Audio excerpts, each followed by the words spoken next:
Welcome to Archive Whispers, a place to fall asleep. Settle in, lower the lights, and let the archive open.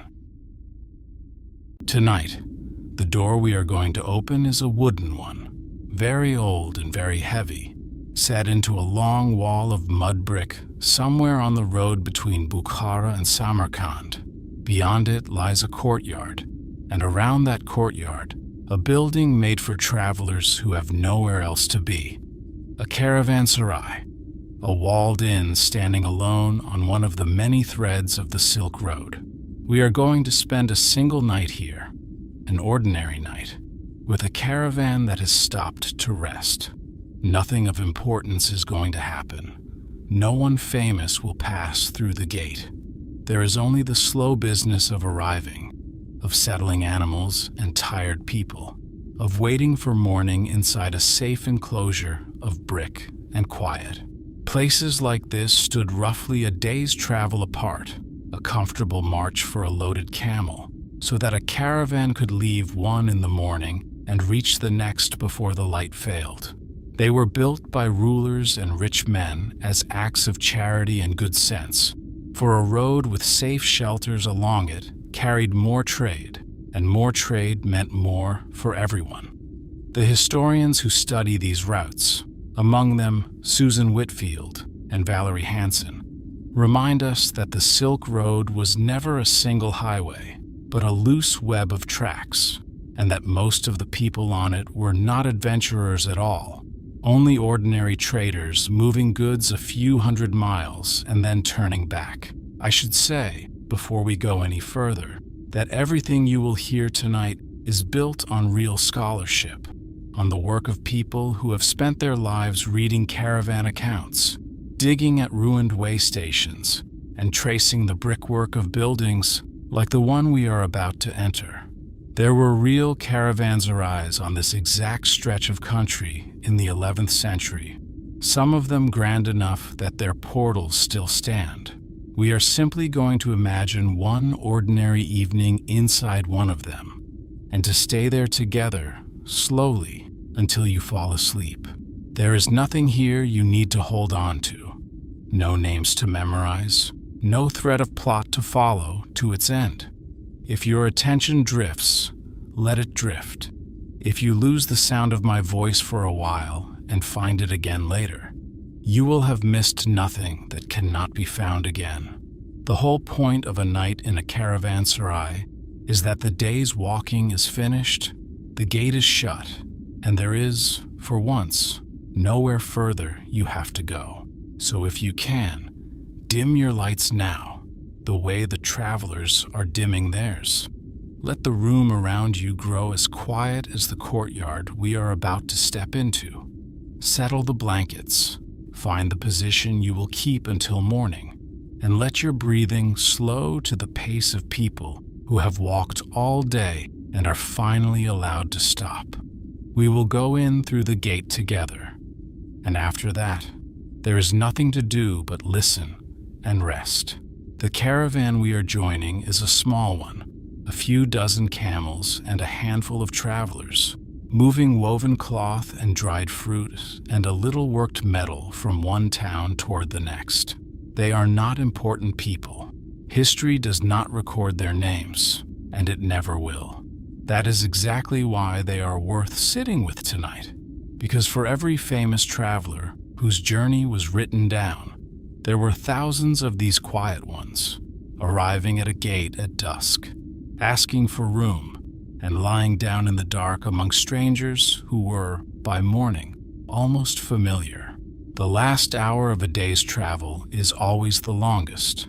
The camels know it as well as the people do, and they slow without being told, their long shadows stretching far ahead across ground, gone the color of old bronze.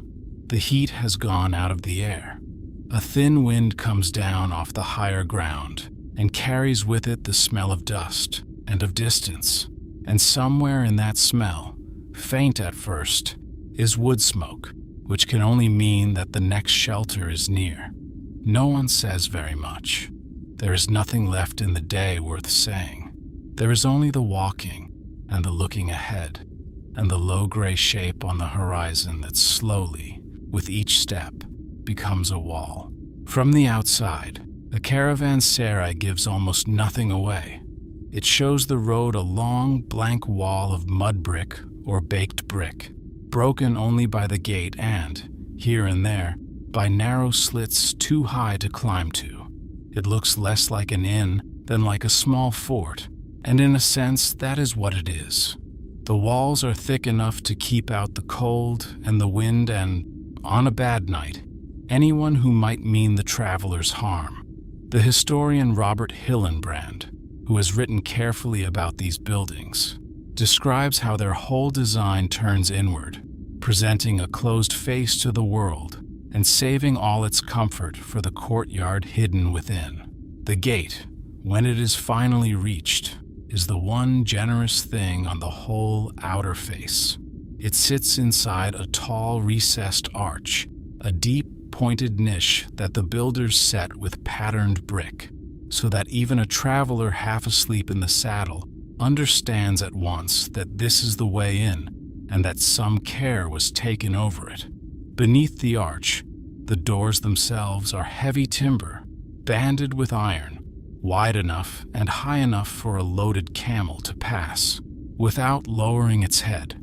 A lamp hangs to one side. The keeper of the gate has heard the caravan coming for some time now, the way you always hear a caravan before you see it. And he is waiting. There is a short exchange at the gate, the kind that happens every evening, and so has worn itself smooth, almost wordless. Where have you come from? Where are you bound? How many head of animal? Many caravanserais asked no payment at all for a night's shelter. Having been built and endowed by some pious founder as a charity, their upkeep paid from the rents of land set aside for the purpose. A traveler might stay a few days without giving a coin, and only buy what fodder or food he needed. The keeper looks the party over, not unkindly, counts the camels by habit, and steps back to let them come through. The way in is not a simple doorway, but a passage, a short vaulted tunnel through the thickness of the wall, cool and echoing, smelling of old brick and of the animals that have gone through it before. The camel's feet fall soft and uneven on the worn floor. The lamplight from the gate does not reach all the way through, so for a few paces there is near darkness, and the sound of everything changes, gathered close by the vault overhead. Then the passage opens, and the close air gives way to the wide, cool air of the courtyard, and the caravan steps out of the wall and into the heart of the place. The courtyard is larger than the blank outer walls would lead you to expect. A wide open rectangle of beaten earth open to the darkening sky. All around it run the galleries, 2 stories of them here, arch after arch after arch, each opening into a small room. The lower arches are deeper and plainer, made for animals and for goods. The upper ones, reached by stairs at the corners, are for people. A few lamps are already lit under the arcades, small steady points of amber in the gathering blue, and beneath one of them someone is sitting, watching the new arrivals with the mild curiosity of a person who got here first. They are not the only ones here tonight. A caravanserai is rarely quite empty, and rarely quite full. Across the courtyard, a larger party has already settled in, their camels couched in a long line against the far wall, their goods stacked under the arcade and covered against the dust. 2 men move slowly among the animals, checking ropes. Smoke rises from a small fire near the center, thin and straight in the windless lower air. The sounds are the ordinary sounds of people who have stopped for the night. The soft complaint of a camel, the scrape of a pot, a low voice, a longer silence. Nobody hurries. There is nowhere left to hurry to. Our caravan finds a stretch of empty arcade along one side and begins, without much discussion, the work that every arrival ends in. This is the moment a long day has been pointing toward, and the body knows the order of it without being told. First the animals, then the goods, then the people, in that order. Always, because the comfort of the camels in the night decides whether there will be a journey in the morning. So the people who are most tired make themselves wait a little longer, moving in the half-dark from camel to camel, and the courtyard fills slowly with the small business of stopping. By now, the last of the daylight has drained out of the sky, and the courtyard has become a place of lamps. They are simple things, small clay or metal dishes of oil with a floating wick, and each one lights only a little around itself.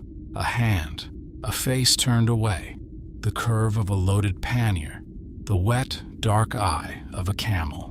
Between the lamps, the dark is complete and soft.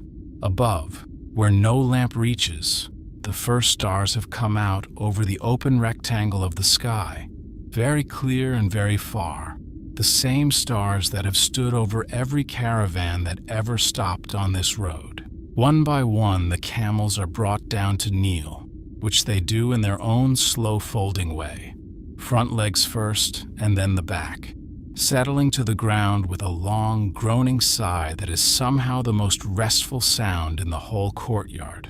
Their loads are loosened and lifted clear, and the marks of the day's burden are there to see along their sides. Freed of weight, they shift and chew and lean against one another, and the tension that a moving caravan carries in it, the constant low pull of forward, of onward, of not yet, goes quietly out of the night. Over at the gate, the keeper has begun the slow business of closing up for the night. He will wait a while yet, in case a last straggler is still out on the darkening road. But the great doors are eased most of the way shut, and the bar that will hold them is leaned ready against the wall. With the gate near closed, the courtyard becomes what it was built to be, a single quiet room with the sky for a ceiling, holding its handful of travelers and animals safe inside its walls. We will stay in here now until morning. There is no reason at all to go back out. The ground floor of a caravanserai belongs to the animals. The deep, plain arches we noticed earlier open into long, low stables, vaulted in brick, dark and warm, and smelling of straw and dung and the patient breath of large beasts. Here the camels of the night are led, a few at a time, and tied along the walls where there is room. The vaults hold the warmth they make and give it back, so that even on a cold night the stables stay mild, and a man who has no better place might do worse than to bed down here among them, in the smell and the dark and the slow-shifting weight of the herd.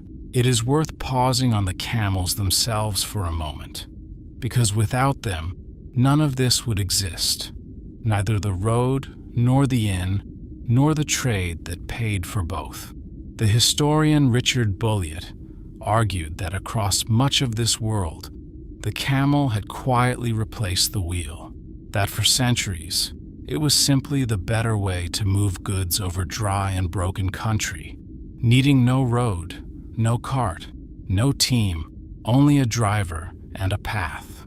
A loaded camel could carry as much as a small wagon and go where no wagon could follow.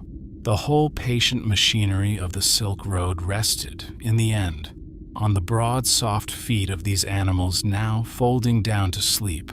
Once the camels are tied, they must be watered, and so the courtyard's quiet center of gravity shifts for a while to the well. Most caravanserais had water of their own, a deep well or a covered cistern fed in the wet season and drawn down through the dry, because water was the one thing a shelter on this road could not do without.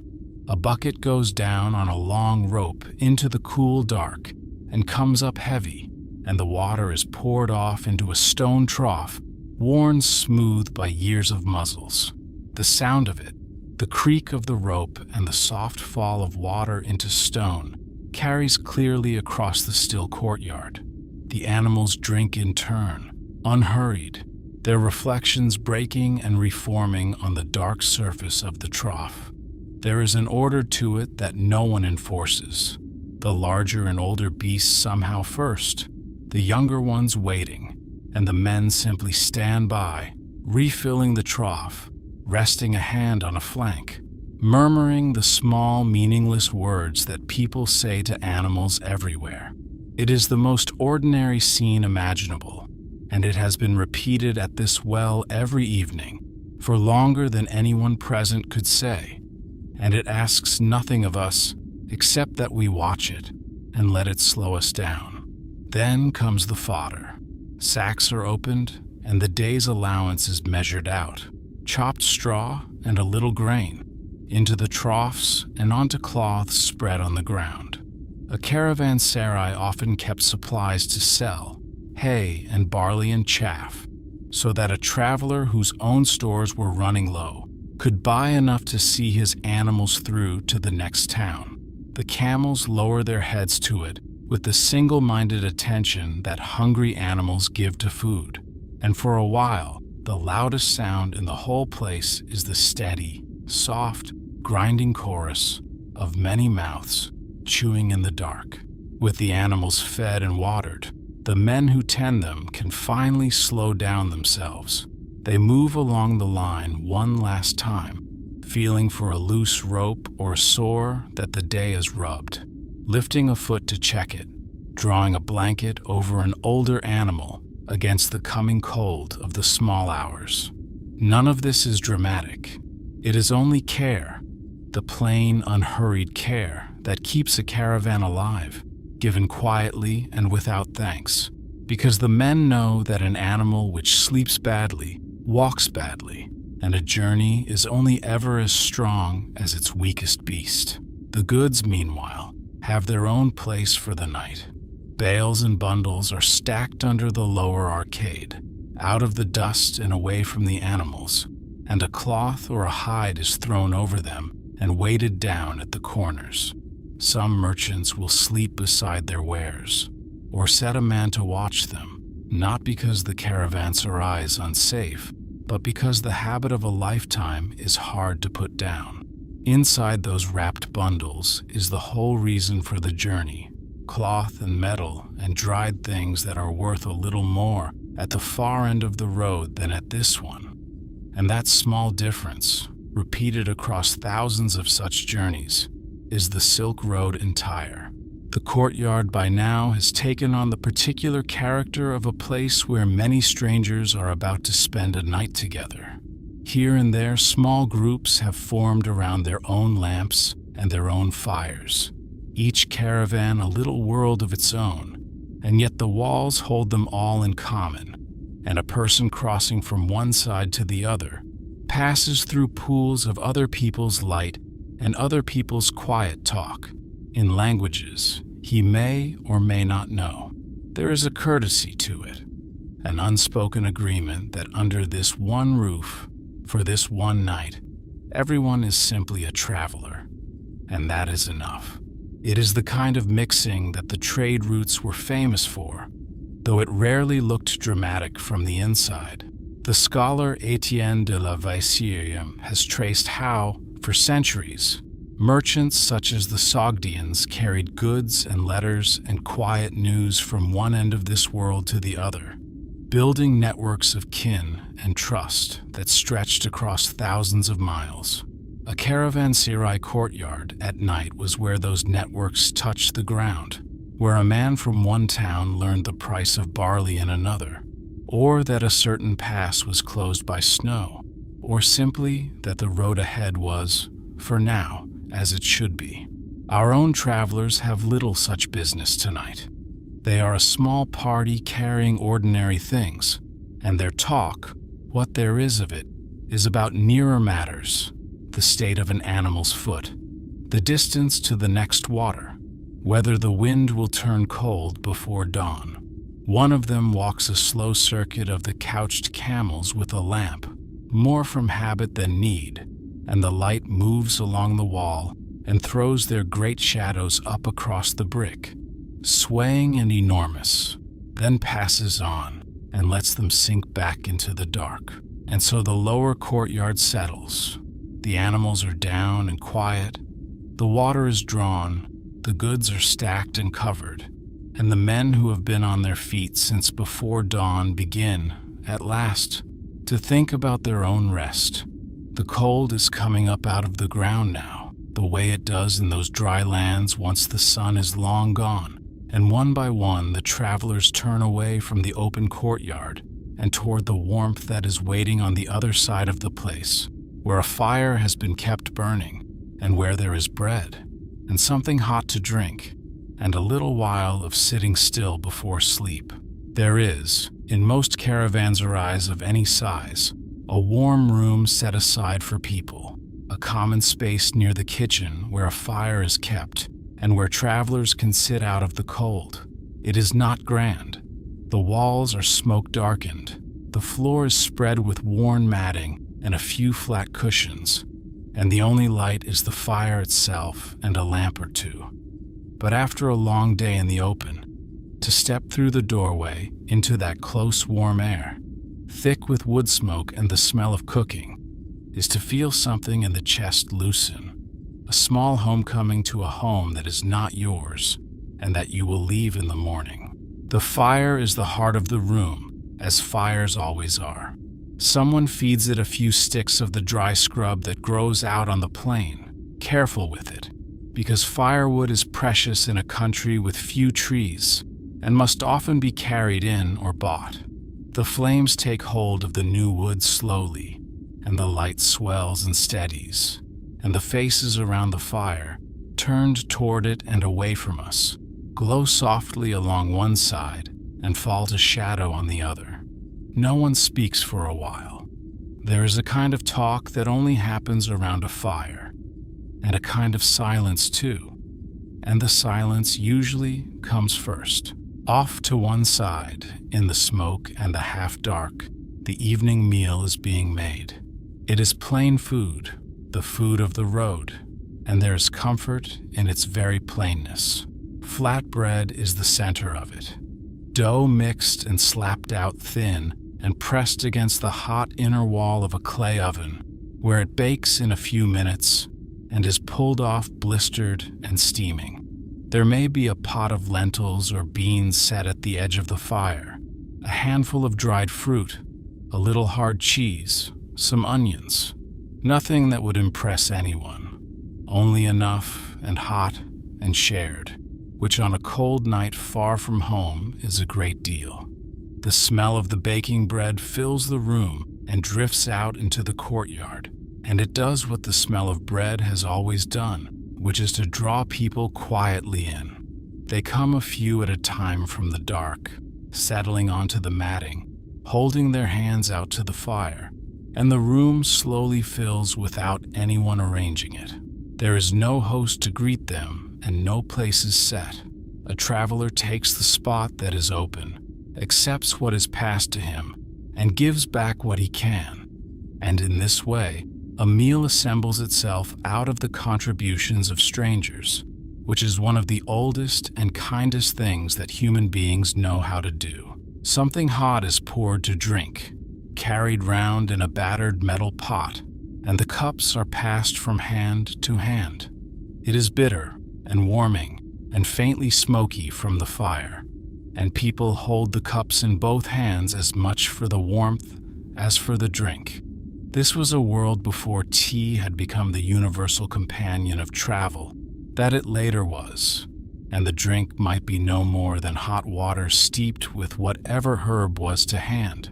But the gesture is the same one travelers have made forever, the cradling of a warm cup at the end of a cold day, the small ceremony of stopping. Now, with food in them and the fire warm, the travelers begin, a little, to talk. It is low and unhurried, the talk of tired people, and it circles the things that people on the road have always circled, where the good water is and where the bad, which stretch of country to cross by daylight only, the price a certain cloth fetched in a certain market, and whether it was worth the carrying. Now and then a longer story, told without much shape, that everyone half listens to. Much of it is practical, the slow handing down of knowledge that kept the roots open, the kind of thing Susan Whitfield reconstructs from the scraps that survive, the ordinary wisdom of people who lived by moving. A caravanserai was, among everything else, a place where news traveled, and where the long invisible web of the trade routes made itself briefly visible in a single warm room. A man who had come from the west sat beside a man bound east, and between them the road told itself, a little of what lay ahead for each in the words of the one who had just left it. Peter Frankopan has written of how these routes were the nervous system of the old world, carrying not only goods, but ideas and faiths and rumors. And this is what that looked like at ground level, on an ordinary night. Two tired strangers trading what they knew across a fire. But mostly, the talk thins as the night deepens. The fire burns down from flames to a bed of embers that pulse softly with the draft, brightening and dimming as if breathing.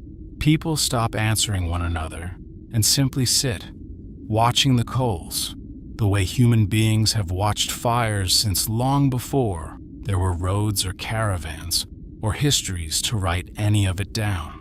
The warmth has done its work. The day is finally, fully over, and one by one, with a word or without one, the travelers begin to think of the dark rooms waiting above, and of lying down at last. Before they go, one of them banks the fire for the night, drawing the ash up over the coals so that a little heat will keep until morning, and a new fire can be coaxed from the embers without too much trouble. It is a small, careful act, the last of the day, and it carries in it a quiet faith in the morning, the assumption that there will be one, that the road will still be there, that the journey will go on. The room dims as the fire is covered, the lamp is turned low, and the warm common room, having gathered its strangers and fed them and let them rest, releases them gently back into the dark. Out in the courtyard again, the cold is sharp after the warmth of the room, and the travelers pause a moment in the dark to let their eyes adjust. The sky overhead is thick with stars now, more than seem possible, the whole great wheel of them turning slowly over the open square. The camels are dim shapes along the walls, asleep on their feet or folded on the ground, and the only lights left are a watch lamp at the gate and the last low glow from the kitchen behind them. It is very quiet. The whole place has begun, almost imperceptibly, to settle towards sleep. They cross to the corner of the courtyard, where a narrow stair climbs to the upper gallery, and go up it slowly, one hand on the cold brick wall, feeling for each worn step in the dark. At the top, the gallery runs all the way round, a long open walkway under the arches, with the small sleeping cells opening off it on the inner side and the drop to the courtyard on the other. From up here, the courtyard looks even quieter, even safer, a dark well of stillness with its scattering of dim shapes below.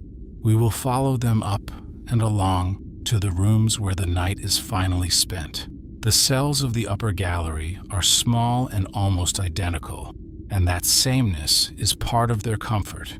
Each is a little vaulted room of bare brick, just large enough for a person or two and their bundles, with a low doorway, a single high opening for air, and perhaps a shallow niche in the wall for a lamp. There is no furniture to speak of.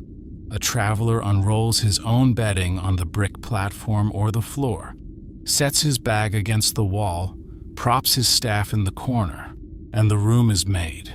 By morning, he will roll it all up again, and the cell will be exactly as he found it, ready for the next stranger, holding nothing of anyone. Along the gallery, the cells fill quietly. A pilgrim, bound for a distant shrine, lays out a worn mat and a few belongings worn smooth by handling. A pair of brothers carrying lengths of cloth take the next room and stack their bales just inside the door where they can see them. Further along, a man traveling alone with a single mule sits in his doorway a while, looking out over the dark courtyard, in no hurry to go in. Robert Hillenbrand noted how the very plainness and repetition of these rooms served everyone equally. The rich merchant and the poor pilgrim given the same bare brick, the same small square of shelter, the same share of the night.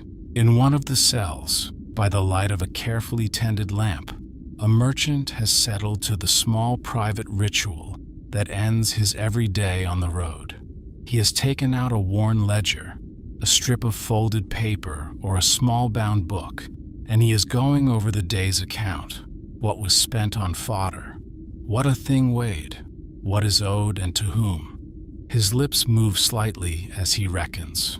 This too was the Silk Road, not only the great sweep of it across the map, but this, a tired man checking his sums by lamplight in a brick cell, making sure that the long, slow gamble of the journey was still, by a narrow margin, worth making.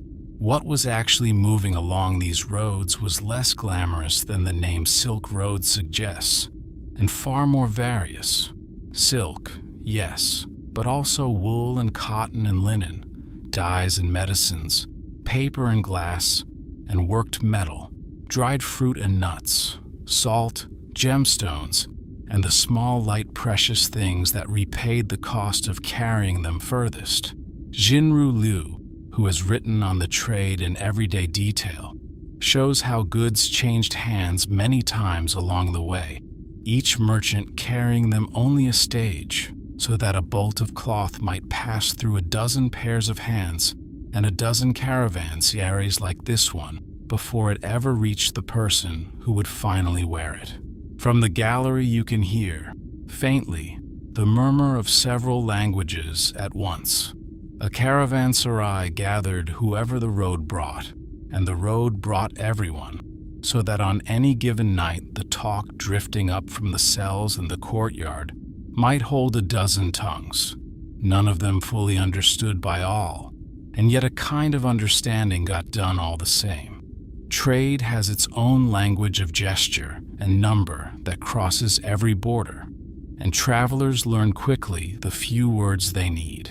The sound of it, low and overlapping and strange, is oddly soothing, like water over stones, meaning carried along beneath words you do not have to follow. The pilgrim in his cell has finished his evening prayers and sits quietly now in the dark, his lamp put out to save the oil. For people of faith, the journey itself was often the point. The long, hard road toward a holy place undertaken as an act of devotion, and a night like this, sheltered and safe among strangers, was a small grace along the way, a gift to be received and not examined too closely. He is a long way from where he started, and still a long way from where he is going, and for tonight neither distance presses on him. He is simply here, in the dark, resting, which is all that is asked of him until the light returns. In the cell of the brothers with the cloth, the lamp still burns, and they are doing what brothers do at the end of a hard day, talking low about home, about whether the price they hope for will hold, about a wife and children waiting in a town many days behind them, about a father who made this same journey, and his father before him. The road runs in families like theirs, handed down with the roots and the contacts and the careful knowledge of which Caravanserai keeps clean water and which to pass by. They will be gone before full light, but tonight there is no road, only the small warm circle of the lamp and the quiet voices and the rest. It is worth remembering how much trust a night like this quietly required, and how unremarkable that trust was made to seem. Strangers of different lands and faiths and tongues, many of them carrying everything they owned, lay down to sleep within arm's reach of one another behind a single barred gate, And in the ordinary run of things, nothing came of it but rest. The whole system of the roads depended on exactly this, on the dull miracle of people behaving decently towards strangers, night after night, in thousands of walled courtyards, so that goods and people could move at all. The Caravanserai was where that trust was housed, and given walls and a roof of stars. Our own travelers have taken 2 cells near the middle of the gallery, and they are nearly done now with the small work of making them ready. Bedding unrolled, bags arranged, a lamp set in the niche and trimmed low. One of them steps back out onto the gallery for a moment, leans on the parapet, and looks down over the dark courtyard and up at the crowded sky, the way travelers do, taking the measure of the night. Then he goes back in. The low doorway swallows the lamplight, and along the whole gallery, 1 cell at a time, the lights are going out. Inside the cell, the air is still and faintly warm, holding the day's heat in the brick. The traveler lies down on his bedding and pulls the blanket up, and for a while he simply lies there, listening. He can hear the small sounds of the building settling, a cough somewhere along the gallery, a camel shifting below, the soft give of timber and brick easing in the cooling night. None of it is troubling. All of it says the same thing, that he is not alone, that the place is full of others doing exactly what he is doing, lying down in the dark in a safe walled room, letting the long day finally fall away behind them. By now, most of the Caravanserai is dark. The gallery lamps are out, the courtyard lamps are out, and only the gate watch keeps alight. The travelers in their cells are quiet, some already asleep, some drifting toward it in the slow way of people whose bodies are tired but whose minds are still walking the last of the day's road. The building holds them all in its thick walls, warm and dark, and breathing softly, and around it, the night and the empty plains stretch away for miles in every direction. We will leave the cells now and go back out under the open sky, where the watchman is keeping the last of the lights, and the deep part of the night is just beginning. The deep part of the night belongs to the watchman. Every caravanserai had someone who kept the dark hours, the keeper of the gate, or a man set to the task in turn, and his work was mostly to be awake while everyone else was not. He sits near the gate with his lamp and his cloak drawn close, and from time to time he rises and walks a slow round of the courtyard, listening more than looking, because in the dark the ears do most of the work. There is little for him to do, and that is the whole point. His wakefulness is what lets all the others sleep so deeply, the one open eye that guards the closed ones. Overhead, the stars have wheeled on while the travelers slept. The square of sky framed by the roof lines is a different sky now than the one we saw at dusk. The bright patterns of early night drifted over toward the west, new ones risen in the east, the whole slow machinery of the heavens turning above the little walled world as it has turned over every night that ever was. The watchman has seen it 1,000 times and still looks up. There is nothing else so large to look at out here, and nothing so quiet, and a man alone in the dark naturally turns his face to it. The wind has come up a little, the way it often does in the small hours on those high, dry plains, and it moves through the open courtyard and along the galleries with a low, steady sound, a long, soft exhale that rises and falls and never quite stops. It finds the high openings of the cells and breathes across them, and it stirs the cold ash of the courtyard fires, and it carries the dry, clean smell of the empty country outside the walls. It is not a troubling wind. It is the sound the night makes when it is left alone, and inside their warm cells the sleepers hear it without waking, and it works its way down into their dreams as the sound of being safely indoors while the world turns cold outside. Down in the stables, the animals have settled into the deep stillness of sleeping beasts. A camel sighs and shifts its weight. Another grinds its jaw slowly in some dream of grazing. The warmth of their close-packed bodies holds the cold at bay under the vaults. The watchman looks in on them once, lifting his lamp at the mouth of the stable, and the light gleams briefly on a curved flank, a folded leg, the slow rise and fall of breathing, and then he lets the dark close over them again. They are content. Tomorrow they will carry the weight of the journey once more, but tonight they are only resting animals in a warm, dark room, and they ask for nothing else. The watchman returns to his place by the gate and sits, and the long middle of the night settles over everything. This is the hour when time seems to thicken and slow, when an hour can feel like a whole night, and a whole night like nothing at all. He thinks of small things, or of nothing, or he murmurs the words of a prayer under his breath, less to be heard than to keep himself company in the dark. The lamp at his side burns low and steady, throwing his shadow long across the courtyard wall, a single still figure keeping watch over a yard full of sleeping strangers, as countless watchmen kept watch over countless yards, all down the long, quiet length of the road. Somewhere in the cells a sleeper turns over, surfaces for a moment near waking, and hears the wind and the silence and the faint familiar sounds of the others, and understands without quite thinking it that all is well, and sinks back down again into sleep. This is the gift the Caravanserai was built to give. This exactly, the ability to let go entirely for one night, to set down the watchfulness that travel demands, and trust the walls and the gate and the waking man at the gate to hold the dark at a distance. The day's road is gone. The next day's road has not yet come. There is only this, the deep, safe trough of the night, and the slow breathing of many people resting at once. The cold deepens toward its lowest point, the way it always does in the last dark hours before any sign of dawn. The brick of the walls gives back the last of the day's warmth and grows cool to the touch.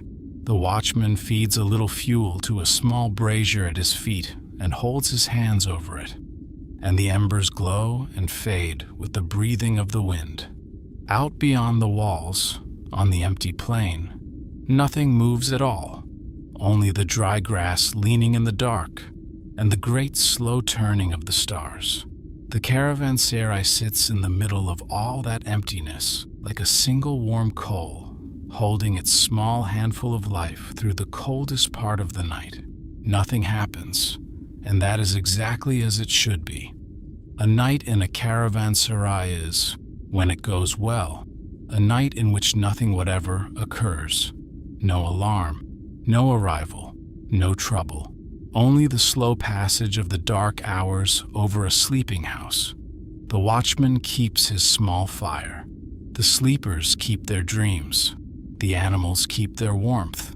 The wind keeps its long, low note over the galleries, and the stars keep their slow turn overhead, and the walls keep everything safely in, and the whole quiet, undramatic machinery of rest does what it was built to do, hour after hour, until the night is nearly worn through, and slowly, so slowly that no one could say when it begins, the night reaches its deepest point and starts, by the smallest degree, to ease.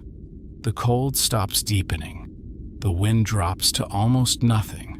The stars in the east lose a little of their edge. There is no light yet, none at all, only a sense, barely more than a feeling, that the long dark has turned some invisible corner and begun the slow journey back toward day. The watchman feels it before he sees it, as watchmen do. But there is no hurry. Dawn is still a long way off, and the sleepers have a good while yet, the softest and deepest while of all, before anyone need stir. And so we come to the softest part of the night, the long, slow hours before the light, when there is nothing left to do and nothing left to watch for, and the only task remaining to any of us is to rest. The Caravanserai sleeps. The walls stand quiet around the courtyard, and the courtyard lies quiet under the stars, and the stars turn quietly overhead, slow and slow and slow. Let your breathing go with them. There is nothing to follow now. There is only the warm dark and the soft wind and the long safe night going on and on around you. The lamp at the gate burns low, and the wind moves softly along the galleries, and the dust settles slowly back to the ground. The lamp burns low. The wind moves soft. The dust settles and is still. In the cells, the sleepers lie easy under their blankets, their faces turned to the wall, their breathing long and even, and no dream troubles them, and no sound calls them back. The night holds them gently, the way the walls hold the night, the way the dark holds the small, steady flame, without effort, without end, asking nothing, keeping everything safe until morning. Think, if you like, as you drift, of how many nights like this one there have been. Thousands upon thousands of them, in caravanserais beyond counting, all down the long centuries and the long roads, each one a single warm-walled night in the middle of a vast, dark country. Travelers we will never know, arriving at gates we will never see, lying down among strangers, and rising before dawn to walk on, leaving nothing behind but a rolled-up mat and a cold hearth and a little less oil in a lamp. And all of them slept, as you are going to sleep, under the same slow stars, behind the same kind of walls, kept by the same kind of quiet. There is nothing you need to do now. There is nowhere you need to be. The gate is barred, and the wind is soft, and the lamp is low, and the long road is hours and hours away. If your thoughts are still walking, let them slow to the pace of a tired camel at the end of the day, and then slower, and let them fold down the way the camels folded down, front first and then back, settling to the ground with a long, quiet sigh. Let the weight come off. Let the day go. You have walked far enough. You are here now, behind the walls, and you may rest. The wind moves soft along the galleries. The lamp burns low at the gate. The dust drifts down through the quiet air and comes to rest. The stars turn slowly over the open square of the sky, the way they have turned all night, the way they will go on turning long after the travelers have risen and gone. And in the warm dark behind the thick brick walls, the sleepers sleep on, untroubled, unhurried, held safe in the still heart of the night, and there is nothing else, and nothing more, and nothing needed. Only the rest, only the dark, only the long, slow turning of the quiet hours toward a dawn that is still far away. Let your eyes stay closed now, if they have closed. There is no next thing coming. The watchman keeps the gate. The walls keep the wind. The dark keeps the small flame. And all of them together keep you here in this one safe-walled night that has no need to end for a long while yet. Breathe slow. The caravanserai is quiet all around you. The road will wait. The morning will wait. There is only this, the warm dark, the soft wind, the low lamp, and the long, slow, untroubled rest, going gently on. Sleep now. The night is long, and the walls are thick, and you are safe inside them, among quiet strangers, under the slow stars, far out on the old road between one town and another, in a place built for nothing more than this. The lamp burns low, the wind moves soft, the dust comes to rest, and the long night goes on around you, warm and dark and still, and asks nothing of you at all except that you rest, and rest, and rest. Sleep well. The morning will keep until you are ready for it.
You've reached the end of tonight's archive. If you're still awake, thank you for staying.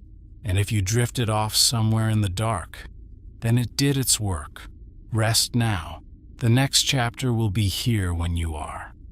Sleep well. This has been Archive Whispers.